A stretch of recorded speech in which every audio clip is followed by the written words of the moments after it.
2024년 11월 말 반도체 시장에서 정말 좀 이상한 일이 벌어졌습니다. 기업들은 역대급 실적을 향해 막 달려가고 있는데 주가는 반대로 바닥을 모르고 뚝뚝 떨어지는 거예요. 아니, 좋은 소식이 나왔는데 왜 주가가 떨어질까요? 이 역설적인 상황, 지금부터 그 이유를 하나씩 같이 파헤쳐 보시죠.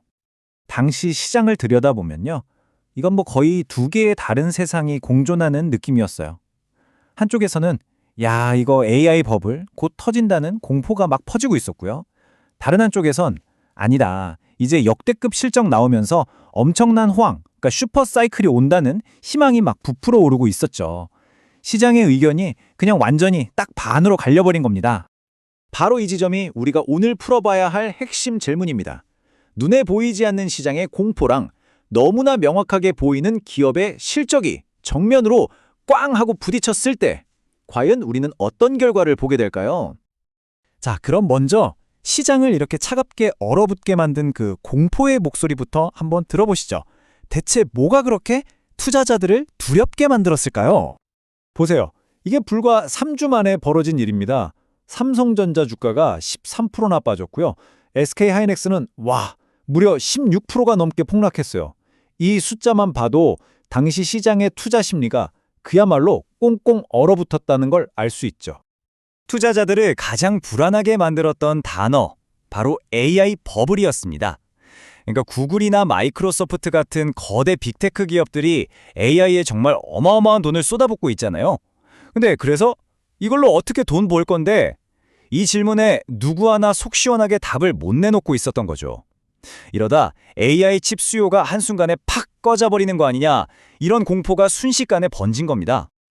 그리고 이 공포는 그냥 기분 탓으로 끝나지 않았습니다. 투자자들이 주식을 사려고 딱 준비해둔 돈, 우리가 흔히 총알이라고 하죠. 이 예탁금이 단 3일 만에 7조 7천억 원이나 증시에서 사라져버렸습니다. 이건 그냥 주가가 좀 조정받는 수준이 아니라 투자자들이 안 되겠다 하고 본격적으로 짐 싸서 도망치기 시작했다는 아주 명백한 신호였죠. 자, 그런데 말이죠. 투자자들이 이렇게 공포에 벌벌 떨고 있던 바로 그 순간 반도체 산업의 심장부에서는 정말 완전히 정반대의 이야기가 펼쳐지고 있었습니다. 당시 현장 분위기는 이 한마디면 그냥 다 설명이 됩니다. 요즘 디램은 금보다 구하기 어렵다. 이게 어디서 나온 말이냐면 중국 유통업체들 사이에서 실제로 돌던 말이거든요.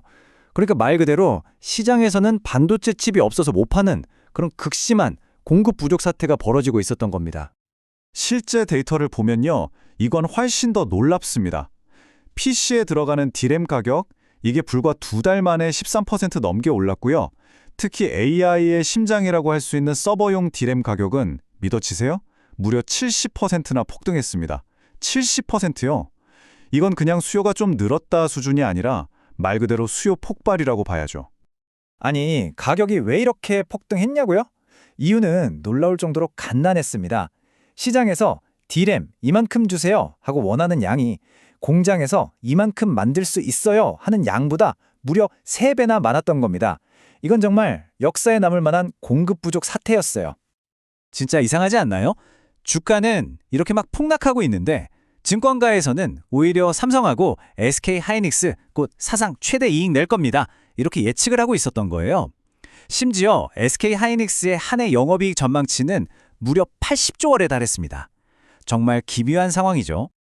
자, 이렇게 희망과 공포가 막 뒤섞인 혼란스러운 시장에서 투자자들은 과연 어디에 돈을 걸었을까요? 흥미롭게도 그들의 선택은 완전히 엇갈렸습니다. 여기서부터 투자자들의 움직임이 아주 재밌게 갈립니다.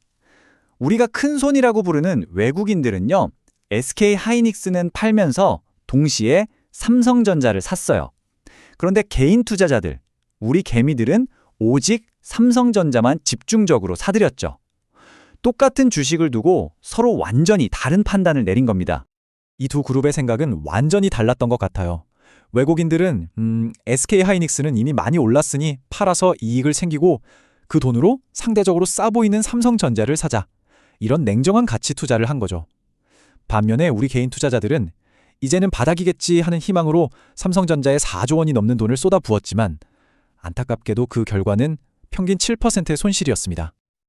자, 이제 이 흩어져 있던 조각들을 한번 다 맞춰볼 시간입니다. 이 거대한 심리와 현실의 충돌, 이건 과연 우리에게 뭘 말해주고 있는 걸까요? 우리가 지금 보고 있는 바로 이 현상을 설명하는 경제 용어가 있습니다. 바로 역설적 시장이라는 건데요. 이름 그대로예요. 기업의 실적, 즉 펀더멘털이랑 주가가 완전히 반대로 움직이는 상황.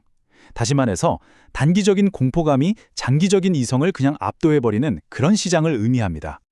결국 이 모든 건 두 개의 거대한 힘이 부딪히는 거라고 볼 수 있습니다.